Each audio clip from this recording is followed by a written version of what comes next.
And today we're going to talk about the science of tools for fat loss. And fat loss is something that interests a large number of people.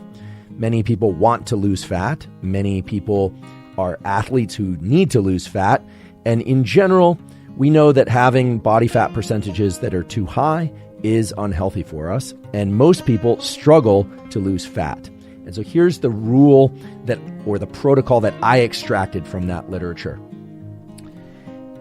At a period of about 90 minutes of moderate intensity exercise, I want to be clear, after 90 minutes of moderate intensity exercise, there's a switchover point whereby if you ate before the exercise, you will burn far less fat from the 90-minute point onward than you would if you had gone into the training fasted. So let me repeat that.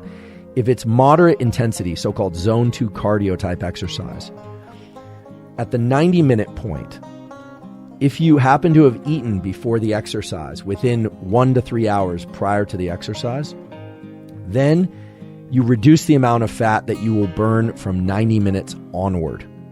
Whereas if you had fasted prior to the exercise, you hadn't eaten anything for 3 hours or more prior to the exercise, at the 90-minute point, 90 minutes of exercise, you will start to burn more fat than you would had you eaten. Now, 90 minutes of moderate intensity exercise is a lot. So that's a pretty long run. Even if you're running at a pretty slow pace, like a 10 or 12-minute mile, that's a lot of running. That's a lot of swimming. So that's a lot of walking. That's a lot of hiking. So, however, there are people who are going out hiking all day or running all day or walking all day. And if you want to burn more fat per unit time, you want to oxidize more fat, then you would do that fasted. Now, there are also studies that point to the fact that you don't have to wait to 90 minutes in order to get this enhanced fat burning effect. The studies I was able to find and that looked to me like quality peer-reviewed studies with no company bias or no product bias of any kind. These are studies that were largely funded by the federal government in the university context, pointed to the fact that if one does high-intensity training or even the very high-intensity forms of training like sprints or squats or deadlifts or any kind of activity that can't be maintained for more than these, 8 or I would say up to 60 seconds. So a set of lifting weights repeated. If that's done for anywhere from 20 minutes, so weight training or powerlifting or these kinds of things or kettlebell swings, or up to 60 minutes, well, then the switchover point in which you can burn more fat if you go into that fasted comes earlier. And this makes sense because there's nothing holy about the 90-minute point for medium intensity zone 2 cardio. That 90-minute point is the point in which the body shifts over from mainly burning glycogen, basically sugar that comes from muscles or the liver, and realizes this is going on for a while. I'm going to shift over to a storage site fuel that is in reserve, like body fat. This is going to happen for a while, so I'm going to start tapping into body fat stores. Now, fat doesn't have a little brain there. It is innervated by neurons, but it doesn't have thoughts. And you don't actually control this switch with your mind. This is something that has to do with the milieu of various hormones. What has to happen is insulin has to go down far enough. So if you ate before the exercise, you'd have an increase in insulin. If you ate carbohydrates, you'd have a bigger increase in insulin. Fat and proteins indeed will have lower amounts of insulin, and fasting will give you the lowest amount of insulin. Well, then that switchover point is going to come earlier in the exercise.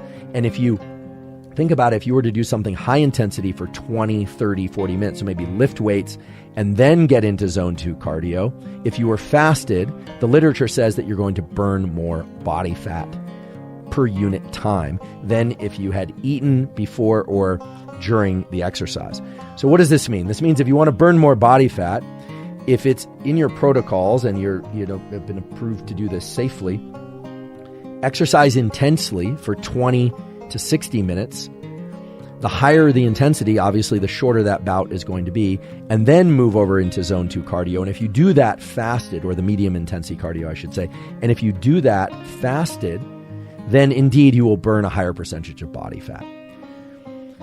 if you need to eat or you like to eat before you train, that also can work. And if you train very intensely, you're likely to shift over to the fat burning pattern more quickly as well. So again, this isn't really an issue of how long you exercise. It's an issue of how intensely you exercise and therefore what fuel source you're drawing from. So hopefully I've made that clear. But basically, you need to deplete glycogen or through high intensity exercise and then move to a steady state exercise that will allow you to burn more fat, or you need to perform a medium intensity or low intensity type exercise for a long period of time before you shift over to burning fat. And indeed, it seems that going into all that fasted will facilitate the burning of more fat overall.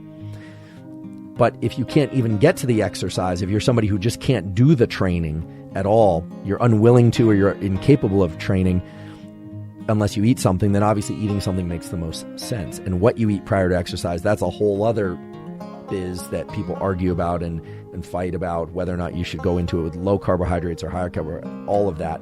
But in general, the theme there is very simple, which is that you want insulin levels to be pretty low if your goal is body fat reduction, if you want to oxidize body fat. So fasting in some cases, fat fasting in other cases where you're just ingesting fats, fat and protein in some cases, or for some people it will be eating carbohydrates.